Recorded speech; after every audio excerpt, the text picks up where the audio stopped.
What's up, everybody? Curtis Wilkerson here with Inside Arkansas and the Pod at the Palace, coming to you with a real game day preview. That's right. John Calipari makes his official debut tonight. So Arkansas opens the regular season against Lipscomb, 7 p.m., Bud Walton Arena, streaming only, SEC Network Plus.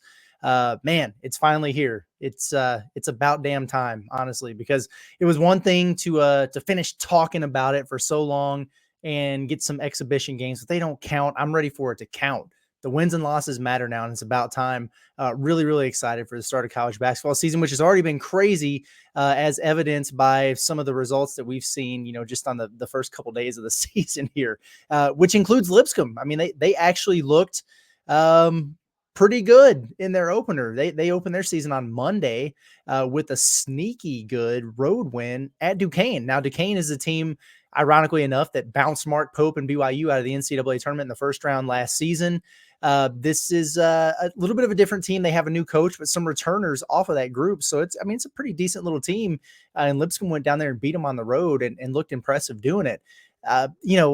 Listen, talent, size, speed, athleticism, all those intangibles. Arkansas is superior in every one of those areas, but Lipscomb is not a pushover at all. Like I said, they looked good in their opener, better than Baylor did. That's for sure. I understand there's a difference in opponent, but we'll get into that, once we get into previewing the game against the Bears. So, but like I said, man, for Lipscomb to have already proven that they can go win on the road, they're picked to win the Atlantic Sun this season. Nearly beat Arkansas in North Little Rock last year. For those of you who remember that one, this is one to pay attention to. Now, it's still a mid-major program, and you fully expect Arkansas to handle their business, but it's not a gimme like we've seen some of these teams around the country play. Stylistically, we've talked about it. It's going to be a challenge. Lipscomb runs a lot of 5-out with just max spacing on the floor. Nobody who can really just create and get their own off the dribble. They're all just solid. They're all fundamentally sound. They're really smart. Everything they do with a purpose. Great off the ball movement. They set real screens. Their counters, their reads, it's all second nature to them. So if you are ball watching, you will get backdoored for a layup. They also shoot a lot of threes. They were 9 of 21 from 3 against Duquesne. That's over 40%. That's part of the formula for a team like Lipscomb giving Arkansas problems, right? They come in and hit a dozen threes or something. That's how you stay in a game. Arkansas, after watching after watching Lipscomb the other night, Arkansas, in my opinion, needs to run on them, turn defense into offense. They did have a bunch of turnovers at Duquesne. I think Lipscomb turned it over 17 times. You do that if you're Arkansas and you get this game at your pace and you're playing in transition. I think Arkansas wins this one going away, but it's going to be up to them to kind of dictate that tempo and do some of the things they want to do. We heard from assistant coach Chuck Martin, which was cool to see. He previewed the Arkansas Lipscomb game on Tuesday. It was very, very clear to me that they are not overlooking Lipscomb at all. Here's what he had to say. Well, Coach Acuff has done an unbelievable job at Lipscomb, and he's we have tremendous amount of respect for him and his program, and I think that's the consensus around the country. When you play Lipscomb, you're going to play an efficient team, a team that's not going to beat itself. Unbelievable on offense, their ball movement, their player movement, their execution, their counters. They do an unbelievable job of reading the defense and then countering it. And Coach Cal is correct. A lot like the old Princeton offense. They're as good as anybody in the country in terms of running their offense. So there you go, an efficient group. And that's why we talked about in the build-up to this, the importance of Arkansas really being locked in as team defenders. We've seen some awesome individual defense, but all 5 of these guys got to be in sync against a team like Lipscomb, or they can hang around with you. Individually wise, again, like Arkansas is by far the most talented team. They have a guard, Pruitt, who led them in scoring last year. He averaged 15 points per game. He scored 15 points on Arkansas in North Little Rock. He's their returning leading scorer. Nice, solid guard, just one of those real scrappy dudes, somebody that you honestly would love to have on your team. He's that kind of player. But Jacob Ognasevich is he's the matchup of note here for sure. Any of Arkansas's forwards should be able to feast on him in the paint. I really don't have a doubt about that. But who can guard him is what I want to see. Again, Arkansas is going to be superior in terms of size, length, athleticism, talent. But this dude is really, really skilled and he's really crafty. I'm not sure how this matchup works for a guy like Big Z. I just don't know. We're going to find out. Trevin could probably have some success with him on the perimeter, affecting his shots around the rim. So that would be interesting to see. Jonas Adu, obviously, it sounds like he's a game time decision, which I know might frustrate some people. Hopefully we see him tomorrow for at least some period of time. Like I said the other day, like 10, 15 minutes would be awesome. But don't rush him. You got to play the long game here. We'll see. We'll keep you posted on that. I wouldn't be surprised to see a guy like a Dude the Arrow get some run on him just because of the athleticism, physicality combo that the Arrow has. Anyway, Ignacevic, undersized center, like he's listed at 6'8". I'm not buying it. I want to see him up close and in person tomorrow. I'm thinking he's closer to 6'6", but he's going to be a pain in the ass to deal with because he is really good in middle ball screen, which caused Arkansas problems at TCU.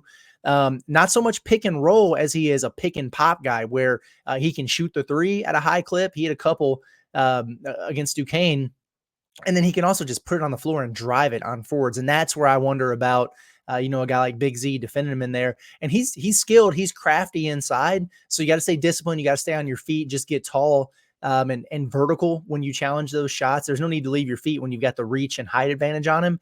But he's skilled in there. He scored 30 in this game. And this was his first game after being out for like 18 months, they said, with an injury. So he's a pretty good player. And again, this was a deal where he ain't going to be sneaking up on anybody because Chuck Martin was fully aware of who this dude is and what he brings to the table. He's a heck of a player. He causes a lot of problems because of his ability to shoot the three. He can make threes in transition off pick and pops, but he's also a guy that shoots 60% from the field in the low post. So, he can shoot it from the outside. He can shoot it from the low post. Not surprised that he had the night that he had because he's a heck of a player. Yeah, so there you have it. And again, I think defending Lipscomb's actions is going to be a big key for Arkansas. Maybe even bigger key, just like utilizing your advantages, your physical, your athletic advantages to not let them get into their actions is the better idea. Like mentioned it, they did turn it over 17 times against Duquesne. And this feels like an opportunity for Arkansas to really apply some pressure, put them on their heels, blow up some of those ball screens, get out into those passing lanes, as long as you have help for the back door, because they will do that, and just make them uncomfortable and force them into some mistakes, turn this into a track meet. Arkansas wins this thing going away. Now, the flip side, Arkansas has been so good in the first half of these games when it comes to not giving away possessions, but 10 turnovers each in the second half of these exhibition games. You don't love to see it. Chuck Martin was asked about that today, and he kind of gave, I think, answers indicating that he felt like the reasoning was different between both of those games as to why they were having some of the turnover issues in the second half. Yeah, I think the Kansas game, both games were so different, but I think the Kansas game towards the end of the game, maybe some immaturity on our young guys. We were up by 20, if I'm not mistaken, and just kind of lost focus for a few minutes, which obviously we can't do against anyone, let alone against Kansas. I think against TCU, the physicality played a role in it. That was the first competition that our freshmen faced with that much intensity. And it's hard to explain it to them. It's hard to teach through film. They've got to experience it. They got to feel it. They got to hear it. So they have a better feel for, hey, this is what we mean when we tell you to cut harder, go meet balls. You got to be a little bit more physical at the end of the game when we play teams like TCU. There you go. I thought that was a pretty good answer, pretty good explanation, and I buy into all that. Freshmen needing to grow up early in the season, sure, makes sense. Welcome to the physicality of high major college basketball. Okay, now you make your adjustment. Good stuff there from Chuck Martin, and now Arkansas just has to go out there and put it to the test on the floor and see if they made those improvements. In this game, honestly, like no need to even have double-digit turnovers, in my opinion, against Lipscomb. They are sound defensively, but they're not really going to be heating you up and creating a bunch of havoc. If anything, they'll probably be packing it in a little bit. You might see some zone where they're trying to eliminate your athletic advantages and keep you from getting into those driving lanes and getting to the rim. So from one standpoint, Arkansas is going to need good ball movement, good screening, some of the things that Lipscomb does well offensively. Arkansas needs to do that to get these guys into rotation and create some driving gaps.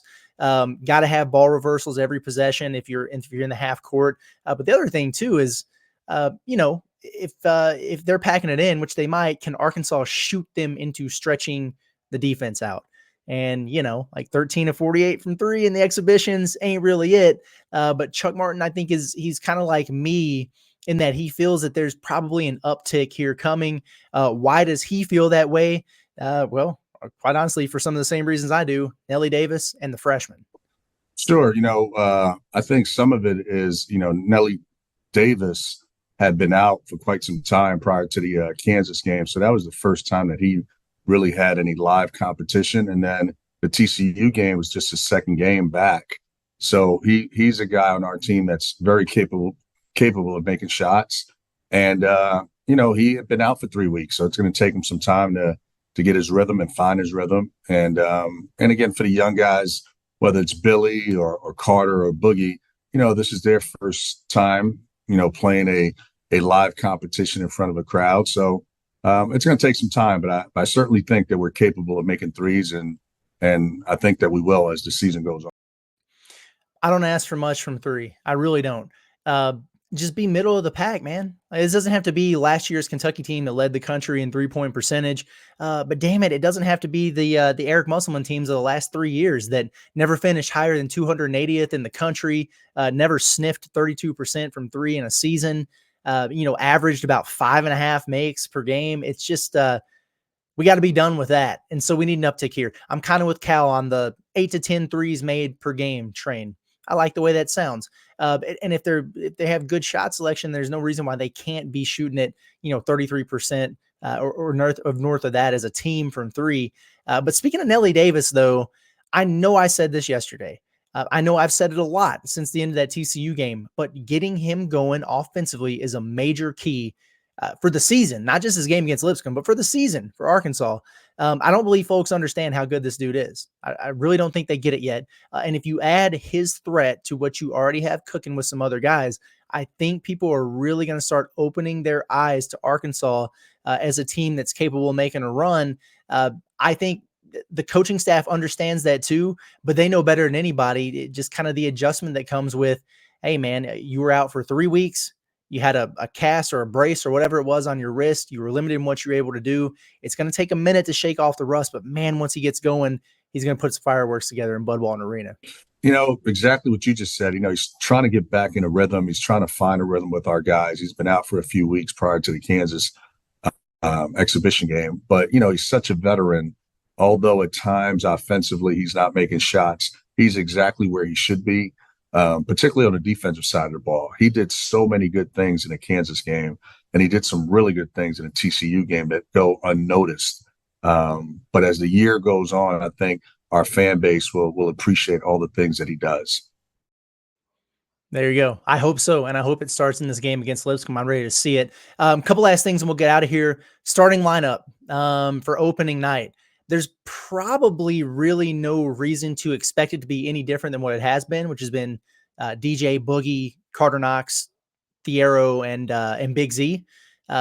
That's not necessarily how I would go for this game, but I'm also not the active Hall of Fame head coach that John Calipari is. So I think that they'll probably keep it the same. If it was me, just thinking about some of the matchups and not really knowing the status of Jonas Adu, I would probably go Boogie and DJ for sure. I would get Nelly Davis in there. I would keep Thiero in there, and I might give Trevin a look in this game as kind of a small ball center just for the sake of matchups. But at any rate, they got a lot of combinations they can roll through. Arkansas is projected as or they're favored as a 17.5 point favorite on the recent betting lines that I checked out. I think Arkansas wins this game and they cover. It could be a little bit dicey early, but I bet they get this thing around double digits by halftime and then pull away the further we get into this game. I'm going to go ahead and call my shot. Nelly Davis, the leading scorer. We'll see if I'm right. So appreciate you guys as always. Man, it's been a wild ride. It's been a long time coming to get here. You guys remember those Hoop Hog video mailbag things that we were doing every morning when it was like the dog days of talking season? I mean, we were doing tournament brackets of Eric Musselman's NCAA tournament teams and pick a former Kentucky player to put on Arkansas's roster. We were all over the place, but that's because of you guys. It was awesome. We said we wanted to do something like this every single day going up to the start of the regular season. And we did that. And it's because you guys have been engaged and been involved. So really, thank you, man. This has been awesome. Feels good to finally be talking about some actual basketball that actually matters now. And this is just the beginning of the coverage to come. So make sure you're tapped into what we got going on. Subscribe to the Inside Arkansas YouTube channel. Subscribe wherever you get your podcasts, to the Pot at the Palace podcast feeds, and check out our written content over at InsideArkansas.com. I am out of here, but make sure that you guys tune in right after the final horn for the Pot at the Palace post-game show. We're going to go live, and we're going to talk about it. Arkansas versus Lipscomb at 7 o'clock. Appreciate you guys always. Been Curtis Wilkerson with Inside Arkansas on the Pot at the Palace. We'll see you tonight.